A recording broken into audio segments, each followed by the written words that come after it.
Rapaziada, estamos de volta aqui ao Giro de Pequeno, depois de algum tempinho, estamos de volta aí para falar do Bragantino. A gente demora, mas a gente não larga não, né, o nosso projeto. E a gente vai falar do Massa Bruta, do Red Bull Bragantino, que foi derrotado pelo Água Santa por 1-0 lá em Diadema, estádio distrital do Inamar. Primeiramente, Rodrigão, tamo junto. E aí, quais são suas considerações dessa derrota, né, do Bragantino por 1-0, gol do Bruno Mezenga, interminável também, né, o Bruno Mezenga. Fala, Diego. Olá, todo mundo que está acompanhando aqui o canal. A gente de volta aqui num giro para falar de um Bragantino que continua estranho, né? Ele ganha dos times às vezes mais fortes, né? O São Paulo que ganhou ontem de 5, o Bragantino ganhou do São Paulo, só que não conseguiu ganhar no fim de semana. Daí ontem já perdeu de novo. Então é um time que ainda oscila muito, né? Problema que já veio desde a temporada passada. E ontem oscilou de novo, né? Foi um jogo ruim do Bragantino, acho que do começo ao fim. Eu acho que melhorou bastante no segundo tempo, mas ainda assim foi um jogo ruim. O Pedro até falou na coletiva que ele tinha uma ideia de jogo, que era jogar com três jogadores mais zagueiros ali, né? Dá para dizer até que era três zagueiros mesmo, porque o Nathan quase não subia. E como o time tinha mais posse de bola, virava um 3-2-5, vai, atacando. Só que não funcionou, porque os três zagueiros dele não estavam acertando passes mais importantes, né? Passes que deixavam os jogadores em condição melhor. O time não estava se movimentando muito lá na frente. E a defesa do Água Santa praticamente não precisou trabalhar muito, né? Não teve muita dificuldade naquele jogo ali, porque a bola não foi chegando tão bem. Essa defesa um pouco diferente não funcionou tão bem como nos outros jogos. Uma bola enfiada ali por cima, assim como tinha feito o São Paulo, né? Acaba dando uma boa condição para o Mezenga finalizar. E o Andrés Hurtado de novo, né? O Andrés Hurtado tem uma dificuldade maior para defender do que o Aderlan, por exemplo. Não que o Aderlan seja 100% todo jogo, né? Mas acho que o Hurtado ainda tem essa dificuldade. E ele acabou atrapalhando ali e tomando o gol. Acho que o Caixinha até disse depois do jogo que a culpa principal do jogo ter sido ruim era dele, porque ele escolheu uma estratégia que não funcionou. Eu até concordo com ele. Mas eu acho que pela qualidade que tem o Bragantino contra o Água Santa, acho que mesmo, entre aspas, na estratégia errada, acho que o Bragantino poderia ter jogado melhor, né? Eu acho que faltou um pouco também dos próprios jogadores, né? Porque são eles que jogam, né? Por mais que você pense numa estratégia que ela não funcione, se é um duelo mais equilibrado, faz mais diferença. Quando é um duelo não tão equilibrado, né, contra o adversário mais frágil, em relação a você, né? Acho que o time podia ter jogado melhor e o Bragantino não conseguiu, né? Então, acho que isso é um problema grande, já que vem há bastante tempo, o Bragantino não pode mais deixar acontecer, mas segue acontecendo, né? Não sei qual que seria a solução para isso acabar. Eu iria te perguntar até isso mesmo, né, porque o Bragantino jogou ali com a linha de três zagueiros, né, principalmente sem bola, com bola voltava ao normal, o Natan fechava como lateral pelo lado esquerdo. O que você achou da decisão do Caixinha de sem o Luan e sem o Capixaba, jogar com o Natan pelo lado esquerdo, fechando com três zagueiros, ao invés de já iniciar com o Guilherme, que foi o que ele acabou fazendo no segundo tempo, né?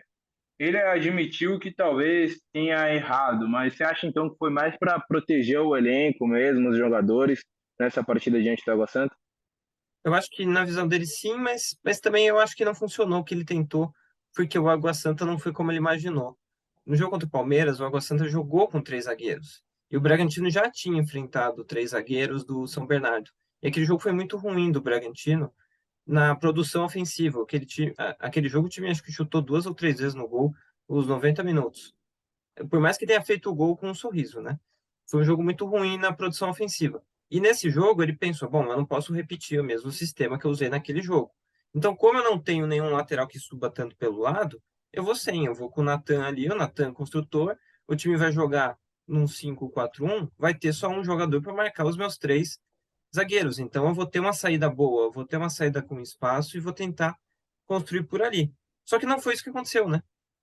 O time do Água Santa foi com dois zagueiros, não foi com três, e o sistema dele não funcionou. Só que acho que quando o jogo começou, ele podia ter pensado ali já de cara em, sei lá, trazer o Natan mais para lateral mesmo e fazer ele subir alguns momentos. Não sei, poderia ter algumas ideias diferentes. Tanto que foi isso que ele fez no segundo tempo, né? Entrou o Guilherme, entrou também o Borbas, e o time passou a ser mais o time do segundo tempo também contra O jogo do fim de semana, que foi contra o Mirassol, que ele também colocou mais centroavantes na área e tentou cruzar mais bolas para lá.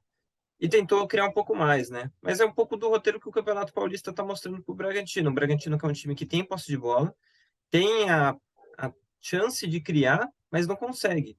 Não vai bem em bola parada também, até agora não marcou nenhum gol em bola parada, que normalmente é um caminho para esses jogos mais complicados, em que você pega um gramado um pouco ruim, um time que se fecha muito na defesa. Só que o Bragantino não está conseguindo se aproveitar não, se ajustar a esse tipo de duelo. Tanto que o Corinthians e o São Paulo, que o Bragantino ganhou, foram times que saíram mais para o jogo. Então sobrava mais espaço, era uma disputa mais, entre aspas, igual do que é quando você enfrenta times muito mais recuados. E o que você tem achado dos resultados do Bragantino, né? O Bragantino tem oscilado bastante, né? Até há um tempo atrás, eu comentava lá com o Eberson na rádio de que a pontuação do Bragantino talvez ela fosse melhor do que o Bragantino estava apresentando, né? Naquele momento no Campeonato Paulista. Analisando hoje, Rodrigo, o que que você acha? Acho que hoje equilibrou, né? Porque o Bragantino ficou uns jogos aí sem marcar ponto, e eu acho que equilibrou. O jogo do Bragantino não é um jogo de ter mais pontos do que tem. Acho que agora está equilibrado. Porque é isso, é um time que já sofreu mais gols do que marcou, é um time que tem muita dificuldade de fazer o primeiro gol nos jogos, teve isso em todos os jogos, a não ser contra a Ferroviária, que foi a melhor vitória do Bragantino no campeonato, né, mais tranquila, que foi um 2-0 mais tranquilo, porque naquele jogo também tinha o apoio aéreo do Luan Cândido, né, o Luan Cândido é muito bom nessa bola aérea, e ele deu duas assistências ali de cabeça, né, ou aparecendo ali na área, né, então ele é um cara que ganha essa opção que o Bragantino não tem sem ele. Mas eu acho que pode ter com outros jogadores também. Eu acho que tem outros jogadores que podem ser importantes nesse tipo de jogada para você também conseguir abrir o placar, né? Porque o jogo de futebol, em muitos momentos, vai te colocar em uma dificuldade maior de fazer o gol, porque o time adversário vai estar em vantagem ou é inferior e vai querer entrar naquele sistema no jogo e vai te forçar a encontrar o primeiro gol. O Palmeiras tinha muita dificuldade em ganhar os jogos assim. Ganhou o Campeonato Brasileiro do ano passado, marcando 36% dos gols em bola parada, porque aprimorou isso para fazer o primeiro gol. E o Bragantino acho que talvez seja um caminho aprimorar mais isso, já que algumas outras dinâmicas, que nem movimentos de desmarque, que o time acha que precisa fazer mais, não está conseguindo fazer. Em alguns casos, eu acho que tem a ver com característica. Por exemplo, o Alejandro não é um cara que vai girar rápido ali na frente da área. Ele é um cara mais de conclusão, né? É verdade. E a gente teve nesse jogo, né, a situação do Vitinho. O Vitinho que entrou e ele é uma fumaça, né? Ele acaba colocando muita velocidade no ataque do Bragantino. Ele é muito veloz, no contra um ele é muito bom também. E entrou impondo muita dificuldade para a defesa da Água Santa. Mas em um lance que eu até em primeiro momento achei que tinha sido pênalti, né? Mas a bola acabou realmente. A falta acabou realmente sendo fora da área. Só que o Vitinho caiu de mau jeito e o jogador do Água Santa ainda cai em cima dele. E na hora eu vi que a galera do atendimento médico ali do Bragantino já fez o sinal de que não daria. Eu estava lá no campo, né? E ele não voltou. E o Bragantino não tinha mais substituições para fazer, acabou ficando com um a menos ali no finalzinho da partida. E acabando o jogo, eu perguntei sobre o Vitinho para o Caixinha e ele disse: Olha, parece ter sido uma fratura na região da clavícula, mas ele já foi para o hospital e está sendo analisado. Quando ele falou ele já foi para o hospital, assim, ele nem foi para o Ele banco, já é. ele foi direto para o vestiário e antes de acabar o jogo ele já tinha ido para o hospital. Eu falei: deve ter sido alguma coisa grave. E hoje pela manhã o Bragantino confirmou que ele fraturou a clavícula e teve que passar por um procedimento cirúrgico que foi considerado bem sucedido. Esse é o ponto positivo. Ponto negativo, que vai ficar. E o clube não trabalha com previsão, mas eu até vi o seu tweet, né, Rodrigo? Geralmente, nesses casos, são cerca de 3 meses fora, né? O clube não costuma falar, mas eu fui pesquisar, né? Eu fui pesquisar e eu vi que alguns jogadores que tiveram essa mesma lesão em posições diferentes, eu não contei goleiro, porque goleiro exige muito mais dessa posição não, dessa parte do corpo do que jogador, né? O jogador ainda pode jogar com alguma proteção, um pouco mais de cuidado, que em alguns casos, se o cara se recupera muito rápido, ele consegue antes de 3 meses, mas a média é 3 meses. Diferente um pouco do caso do Johan, que o ano passado fraturou o punho, só que o punho é uma região mais fácil de você imobilizar, então acaba cicatrizando um pouco mais rápido. Não que eu seja médico e saiba tudo isso, não, mas eu também já fraturei 2 ossos, então eu conheço um pouco da recuperação. Mas eu acho que ele vai demorar mais ou menos esse tempo, e é uma perda importante, porque eu acho que ele ia acabar virando titular ali do lado esquerdo. Ele, ele tem uma experiência um pouco maior do que alguns outros atletas que o Bragantino tem. Ele estava entrando bem nesses jogos. Eu acho que ele só não estava começando de titular porque ele tinha acabado de chegar. Estava na primeira semana dele. Ele não completou uma semana no clube, né? E já machucou. Então, ele teve muito azar e ele é um cara que ajuda muito, eu acho que nessa criação de oportunidades ou quebra de linhas de defesa que os outros jogadores não estão conseguindo, né? O Sorriso não tem conseguido fazer isso. O Bruninho às vezes faz, mas o time também está cansando pela sequência de jogos. Eu acho que pela maneira de jogar também. Eu acho que o time parece estar cansando primeiro que os adversários, tanto que ele está mesclando muito o time, né? O time tem trocado bastante de jogador e não parece ser por, por questão técnica. Por exemplo, o Borbas às vezes é titular, às vezes o Alejandro, e parece ser muito mais uma questão física do que propriamente técnica. É verdade, né? E bom, é uma pena, o Bragantino trouxe um jogador de um alto nível, né, para suprir essa ausência ali do lado esquerdo. A gente até falava dessa situação de que precisaria de um jogador para jogar ali. O Vitinho era esse cara, experiência europeia, jogou no Dinamo, só voltou por conta lá da invasão da Rússia. Nome que foi muito importante no Atlético Paranaense e que chegaria para dar um up, né, nesse time, dar um ar a mais também para o Arthur, que às vezes é muito exigido, teria um equilíbrio maior com um cara também de um nível muito alto do outro lado. E infelizmente ele acabou se lesionando. O Bragantino que tá com essa zica aí, né, rapaz? Com o Vitinho são 9 jogadores no departamento médico e eu já tô contando ali o Cauê que já voltou a treinar com o grupo. Inclusive hoje, Rodrigo, eu estive na HWT Esportes, onde o Bragantino treina. Bragantino que nessa quinta-feira, dia 16, fez um jogo treino. Os reservas do Braga fizeram um jogo treino com os reservas do São Bernardo, né?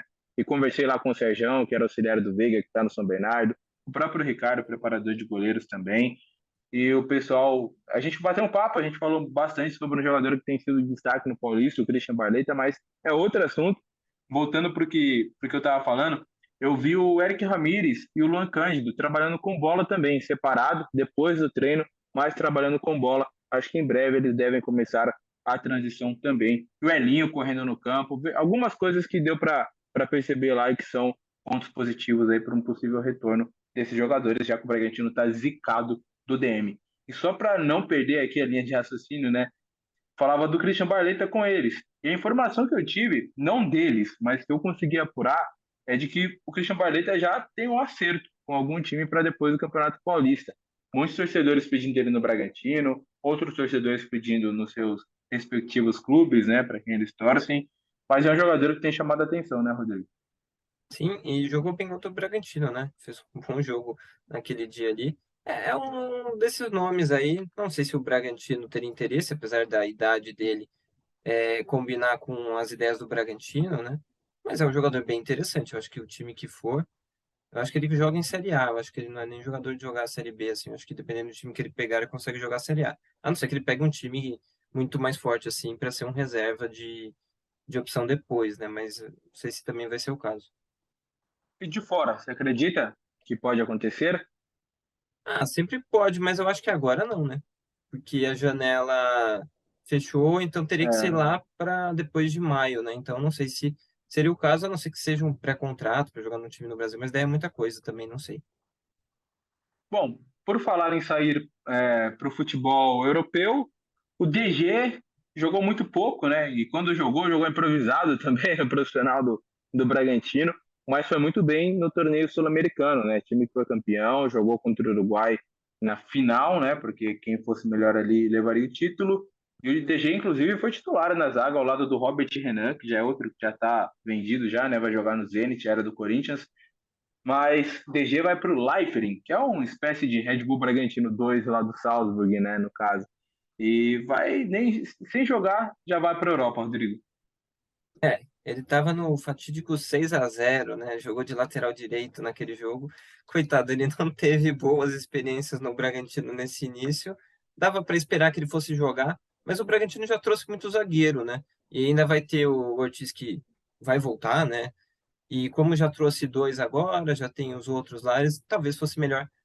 Talvez ele não ia ser muito utilizado, talvez ele jogasse até no sub-23, né? Então, acho que a própria empresa da Red Bull falou assim: ó, esse cara é bom, esse cara tá jogando pela seleção, a gente gostou dele, a gente quer ver se ele se adapta ao futebol europeu. Acho que a ideia é essa, vai ficar lá um tempo no Life. Não sei, de repente ele não se acostuma à volta, né? O Luan Cândido é um caso desse, ainda antes da história do Bragantino, mas que aconteceu isso com ele, né? Então vamos ver o que pode acontecer lá com o DG, mas ele é um jogador muito interessante, sim.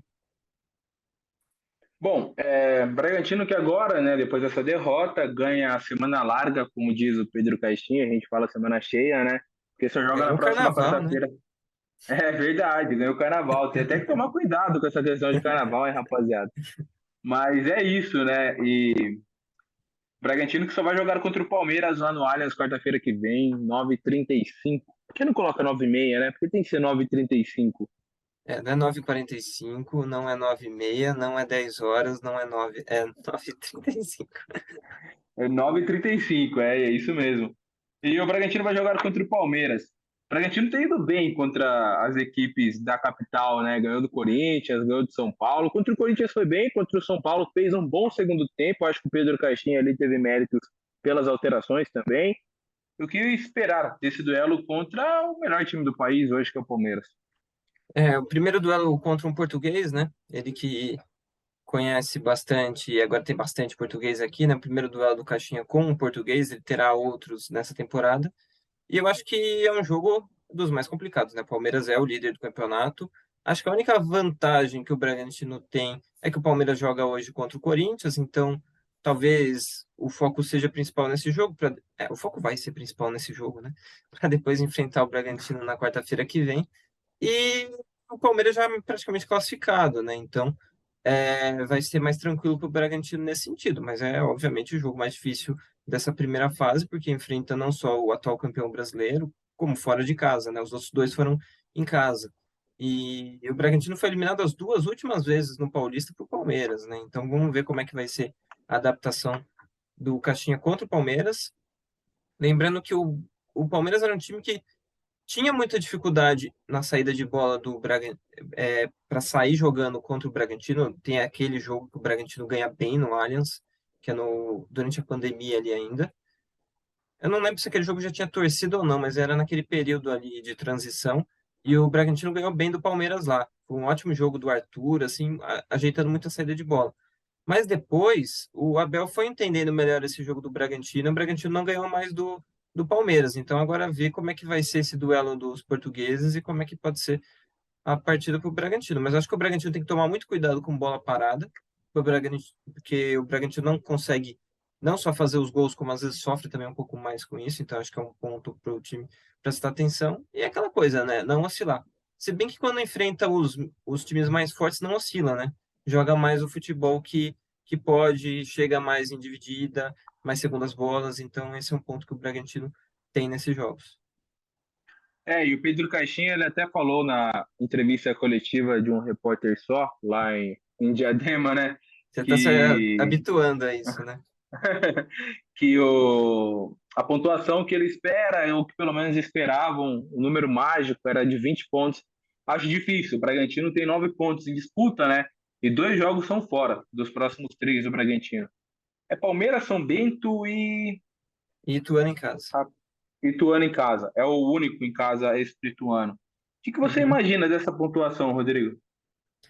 Dá para chegar a 20 marcando seis, né? Que são duas vitórias e uma derrota. Eu acho que é plausível, né? Perde, sei lá, do Palmeiras, ganha do Ituano e na última rodada ganha do São Bento. Eu acho que é bem plausível. Eu acho que o Bragantino vai jogar por isso. Claro que vai tentar ganhar do Palmeiras, mas o São Bento só tem 9 pontos. Também não está num campeonato muito bom, né? O do São Bento. Então, acho que dá para o Bragantino ganhar fora de casa. Mas o principal, eu acho que é jogar e tentar ser melhor nesse 1-0, né? Conseguir fazer esse primeiro gol, abrir o placar, principalmente quando enfrentar o Ituano e quando enfrentar o São Bento, que acho que são jogos que vão ter essa característica, como foi contra todos os times que não foram os times da Série A, que tiveram essa característica de jogo. Agora vai ser interessante ver contra o Palmeiras, porque não só é um time de Série A, como é um time pronto, né? Um time que já tem tudo definido. O São Paulo e o Corinthians não, então o Bragantino também aproveitou dessas brechas, né?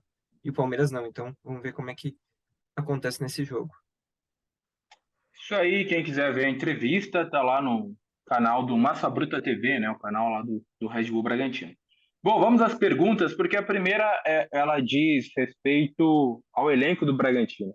O Joe mandou lá no Twitter: com esse time, vai aguentar a Série A do Campeonato Brasileiro? Na verdade, ele afirma de que o Bragantino com esse time não vai aguentar a Série A do Campeonato Brasileiro. Precisa de qualidade. Qual é a finalidade de manter Alejandro e Sorriso? Não render nada para o time. Aí a opinião dele. Qual é a sua opinião, Rodrigo? Eu acho que não dá para definir, porque se você for pensar, um time que não funciona para a Série A, enfrentou dois adversários de Série A nessa temporada, ganhou os dois jogos, né? Então é meio estranho você pensar nesse ponto, né? Ah, mas não ganha do Água Santa, não ganha do, sei lá, do Mirassol. Não ganha, mas é porque são jogos com características diferentes. Eu acho que o elenco, se precisar e se puder reforçar, é ótimo, sempre, para qualquer time. Mas eu não sei se necessariamente precisa reforçar tanto o elenco. Eu acho que o elenco ele não pode mais oscilar tanto quanto oscila. E a gente tem que lembrar que tem vários desfalques, e tinha quando enfrentou o São Paulo e ganhou. Então, eu acho que o time pode jogar e ir bem na Série A com esse elenco. O que não pode é oscilar tanto quanto oscila, né? É verdade. E eu sou dessa opinião também, Rodrigo, porque se a gente pega os estaduais, os times têm dificuldade nos estaduais, né? A gente vê Cruzeiro lá no Rio de Janeiro, os times tendo dificuldade, o próprio Internacional no Gaúcho, enfim. E, cara, o Paulista é o mais disputado, né? Então, logicamente, que a dificuldade aqui vai ser maior mesmo. Os times investem, né? Treinam há mais tempo, enfim. Então, não concordo com a opinião do John, claro, respeitamos sempre, mas não concordo, não. O Bragantista, olha só aqui, e é a fotinha do Jadson, inclusive, né? No Twitter. Na opinião de vocês, vocês acham que o Alejandro se encaixa na proposta do Caixinha? O que dá para perceber, é o que ele diz aqui, é que o Alejandro está meio pesado nas partidas, não tem tanta velocidade para o contra-ataque, para realizar algum movimento, passe, chute. Não seria melhor colocar o Borbas como titular no lugar dele, onde o estilo de jogo do Caixinha se encontra melhor, as ideias ali e o jeito de jogar do Borbas? E aí, Rodrigo, concorda, discorda? Eu acho que sim, e talvez o Caixinha até pense isso. Eu não sei como é que tá 100% a questão física do Borbas, e também a adaptação dele ao Brasil. Futebol uruguaio e brasileiro é bem diferente, e alguns jogadores sofrem um pouco mais para se adaptar quando vem do futebol uruguaio. Não vai ser o caso do Suárez, porque o Suárez já jogou em muitos outros lugares, ele está só voltando agora do Uruguai, né? Então o Suárez não conta, até pelo jogador que ele é.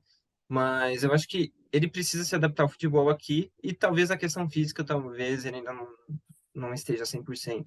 Mas eu acho que sim, ele combina mais com e sem bola, porque ele é um cara que participa mais do jogo e sem bola ele tem uma pressão melhor. O Alejandro, ele não tem tanta pressão sem bola. O Alejandro é um pouco mais lento no giro, nas ações ali. Ele é mais parecido com o Popó, né? O Popó também é um pouco mais lento nisso. De final até que eles têm, mas o arranque deles é um pouco mais demorado. Então, eu acho que sim, mas é aquela coisa, né? Tem adaptação, tem momentos, às vezes faz um jogo bom, às vezes não faz. Então, ele vai adaptando a, a tudo que ele pode. Tanto que nos últimos jogos ele usou os três sempre, né? E em alguns momentos, dois deles ao mesmo tempo para tentar ter mais peso na área. Então, vai depender muito do que o time for virando daqui para frente. Mas, característica, o Borbas é mais Pedro Caixinha do que o Alejandro. E o que você acha disso, né? Eu até perguntei pro Caixinha sobre essas alterações que ele faz. Na maioria dos jogos, todo segundo tempo, o Bragantino joga com dois centroavantes. O que você acha dessa ideia dele? Eu acho que a ideia é pelo que ele tem em mãos, né? Porque ele parece um técnico que gosta mesmo de mudar. Técnicos europeus têm uma tendência a mudar mais no meio dos jogos e antes de, sei lá, antes da metade do jogo, às vezes no meio, e de formas mais drásticas, né? Contra o São Paulo, ele até queria mudar uma outra vez contra o São Paulo, não, contra o Mirassol. Ele até queria mudar uma outra vez o time no final ali, só que o time não entendeu a mudança dele ali, não mudou, não deu tempo do time mudar. Ele não conseguiu se comunicar ali do banco para o time mudar de novo. Então, eu acho que isso é um pouco do que ele acredita que ele tem como elenco, até pensando pelos gramados, né? Ele pensou ali, pô, eu não consigo ficar jogando a bola no chão aqui, porque a bola, ou ela chega ruim ou ela chega lenta lá na frente. E daí a defesa marca. Então eu vou tentar mandar a bola por cima. Daí ele coloca os jogadores que são melhores no jogo aéreo. Então acho que é por isso que ele tem usado muito esse tipo de formação. Talvez no Campeonato Brasileiro, com campos melhores e outras situações de jogo, ele use até outras formações. Mas é uma coisa que ele pensa bastante. Ele não tem medo de mudar. Mesmo que a escolha seja errada depois, ele tenta pelo menos arriscar, né? Sim, vamos às outras perguntas aqui. O Bruno Crespo mandou aqui no Instagram: o amor venceu, você e o Gabriel Milani juntos novamente. É porque o Milani agora tá narrando na 102 FM também, né? Milani que se formou comigo na faculdade, Gabriel Milani, para quem não conhece, e agora é narrador do time 102 FM, da qual eu faço parte também. E o Bruno Crespo trabalhou com ele na Alphamix, né? Aliás, quando eu indiquei o Milani lá pro Jorginho, pro Bruno, a galera da Alphamix, eles foram os primeiros a dar oportunidade pro cara. Eu sempre vi potencial no Gabriel como narrador, né? Então, bem bacana, viu, Bruno? Eu já falei isso para vocês e vocês viram que ele era bom, tanto é que ele teve oportunidade aí, depois trabalhou na Atibaia TV, enfim. É um menino que tem muito potencial e que está começando essa jornada agora também na 102 FM. Inclusive, quando vocês forem ouvir alguma transmissão aí do Bragantino, ouçam na 102 FM. Bom, vamos lá para outra pergunta. Com a lesão do Vitinho, tem que buscar outro ponta ou subir alguém da base? O que você acha? Eu acho que agora não, né? Porque ele vai ficar 3 meses fora e não sei se vale a pena trazer mais um, porque ele já era o mais um a se trazer, né? Com o Elinho machucado. Porque daqui a pouco o Elinho volta também. Tem o Cauê, que nunca jogou pelo Bragantino, que também tá machucado. Um dia ele volta e ele também pode jogar nessa posição. Então eu acho que talvez um jogo específico sobe alguém da base para ficar no banco, mas não diria que vai precisar contratar, até porque daí você vai enchendo muito o elenco toda vez que machucar alguém. E daí o elenco vai ficar muito grande. Essa foi a primeira pergunta da sessão Vitor Gabimelo de perguntas, né? Que ele mandou outras aqui. Natan merece pegar banco? Oscila muito sem o Ortiz jogando ao lado dele. O que você acha, Rodrigo? Eu acho que o Luan Patrick e o Lucas Cunha são os dois melhores zagueiros do Bragantino até agora na temporada. Então acho que quando você for jogar com dois zagueiros, vai ser os dois. Eu acho que ele jogou no último jogo, principalmente por ser canhoto, né? E você tava sem lateral esquerdo, então ele tentou colocar o Natan ali. Mas eu não sei se ele vai ficar por muito tempo como titular, até porque no um contra um, ele tá errando muito. No segundo tempo, teve uma bola ali, acho que foi o Luan que ficou na frente dele, que o Guilherme também volta tudo torto na jogada e também não consegue tirar. O Michael Clayton faz uma ótima defesa. Ele fica de frente pro lance e ele erra o bote ali. Ele tá errando muito nesses um contra um. E o Bragantino, pelo jeito que joga, uma vez ou outra na partida, sobra uma bola num contra um na frente dele. E ele vai precisar tirar, né? Então eu acho que esse ponto tá atrapalhando muito ele. E acho que ele vai acabar virando banco se ele continuar jogando desse jeito. Mas como o zagueiro acaba sendo suspenso, e o Caixinha parece gostar de mudar bastante de zagueiro, já usou várias formações de zagueiros até aqui. Eu acho que ele vai acabar jogando, não vai ser aquele banco que nunca joga. Então, mas eu tenho minhas dúvidas, viu, Rodrigo? Porque o Natan, assim que ele voltou do DM, ele já voltou na condição de titular, né? Aí o Caixinha até falou que o Luan Patrick estava com uma situação e precisava ser preservado. Mas ontem, né, no jogo contra o Água Santa, o Natan foi escalado como terceiro zagueiro pelo lado esquerdo, né, atuando às vezes como lateral.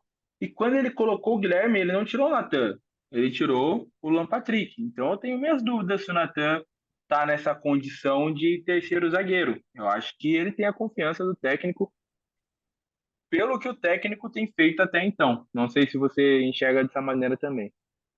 Eu só tô vendo uma coisa aqui, porque eu acho que o Luan tinha cartão amarelo, e talvez seja um dos motivos dele ter tirado o Luan também. Mas, mas sim, ele tá apostando em vários zagueiros. Não tinha cartão amarelo. Então ele tá apostando em vários tipos de zagueiros. Teve um jogo até que ele trocou o Kevin no primeiro tempo também, e não mudou a formação, ele só trocou, né? Então, eu não sei, eu acho que ele pode ter chance também. A vantagem que ele tem para todos os outros zagueiros é que ele é o único canhoto. E ter zagueiro canhoto, eu já expliquei em alguns vídeos lá atrás no canal, ajuda muito na saída de bola, porque você tem a jogada mais limpa para esse lado. Então, talvez por isso ele tenha uma vantagem em relação aos outros, mas que ele não tenha atuado tão bem quanto o Lucas Cunha e o Luan Patrick, isso não tem acontecido. Sim, O que você achou do Borbas nos jogos que ele jogou? Merece ser banco do Alejandro? Eu já falei bastante dele e eu acho que ele foi bem nos jogos que ele jogou. Contra o São Paulo, ele conseguiu fazer o gol dele, né, o primeiro gol. Tem um desvio ali da defesa, mas ele se posiciona bem, chuta. Então eu acho que ele é é o atacante que o Bragantino tem agora mais participativo, né? Porque eu acho que ele se mexe mais, ele joga mais. Então eu acho que eu não diria que ele é banco, porque no último jogo ele foi titular, nesse ele foi reserva, ele revezou com o Alejandro. Não sei se o Caixinha tem tão definido quem é o titular da posição ali. Tá certo. E a última pergunta: o Braga deve explorar mais o mercado de fora? Já comentou o limite de estrangeiros? Acho que isso vale para todo mundo, né? Todo mundo acho que um pouquinho mais pode olhar para o mercado de fora, mas eu acho que pro Bragantino não muda tanto porque eles não tinham jogadores acima do limite, né? Mas sim, o Bragantino olha principalmente a América do Sul, né? Porque a Europa é difícil trazer um europeu para jogar aqui, né? Até porque já tem os Red Bulls de lá. Então teria que ser um sul-americano. E sim, o Bragantino tem trazido alguns e eu acho que é possível, tanto que trouxe o Borbas, né? Verdade. Bom, então é isso, Rodrigo. Depois de um tempinho, a gente voltou a gravar o giro. Agradecer aqui a todo mundo que participa, mandando as perguntas. E agradecer também a Oregon Estacionamentos, que está com a gente. Oregon, que está em um local muito privilegiado do centro da cidade. Então, se você que é de Bragança Paulista, se você vier a Bragança Paulista e precisar fazer alguma coisa no centro, procure a Oregon Estacionamentos, porque lá você vai ter mais segurança, mais comodidade, não vai precisar parar longe para não pegar vaga com Zona Azul e tudo mais.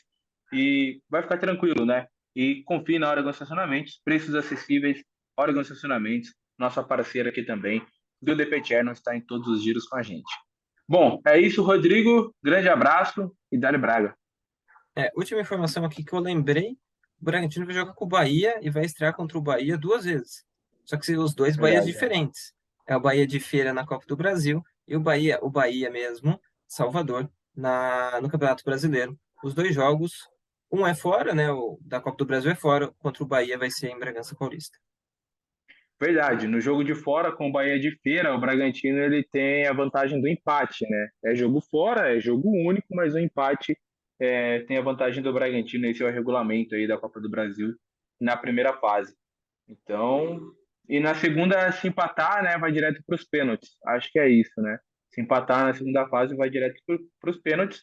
Mas é um jogo fora de casa, e jogo fora de casa é complicado. A Copa do Brasil sempre reserva, né? Aquelas zebras, então o Bragantino tem que ir completamente focado para enfrentar o Bahia de Feira lá em Feira de Santana. É dia 1º de março esse jogo, né? É, é antes do jogo de Sorocaba e depois do jogo contra o Ituano. Legal, legal demais. Bom, o que eu ia falar também, lembrei. Red Bull Bragantino 2, que está jogando a Série A3, acho interessante a gente falar também. Jogou nessa quarta-feira também, aqui no rodapé do Giro, para a gente lembrar. Ganhou de 3-1 do União Suzano, em Bragança Paulista. O Dentinho, que foi muito bem no Campeonato Brasileiro de Aspirantes, inclusive, né? O Bruno Dentinho, ele marcou 2 gols. E o Alejandro Viniegra, que é o camisa 10, também tem jogado bem, marcou um gol, time do Fábio Matias. Tem acompanhado, Rodrigo, mesmo que de longe, o Braga 2? Um pouco menos, porque tem caído muito o horário em cima dos jogos do Bragantino 1, né? Então fica um pouco mais difícil de acompanhar. Acho que os dois últimos jogos foram ao mesmo tempo. Só que o Bragantino tá bem, né? Ele tem 13 pontos e um jogo a menos, é o quarto colocado. Então, se ganhar esse jogo a menos, ele empata com o São Bernardo, que é o líder, que tem 16 pontos. Então, o Bragantino tá fazendo uma boa campanha, tem chance de subir para a Série A2. O ano passado caiu, esse ano tem chance de subir para A2 de novo.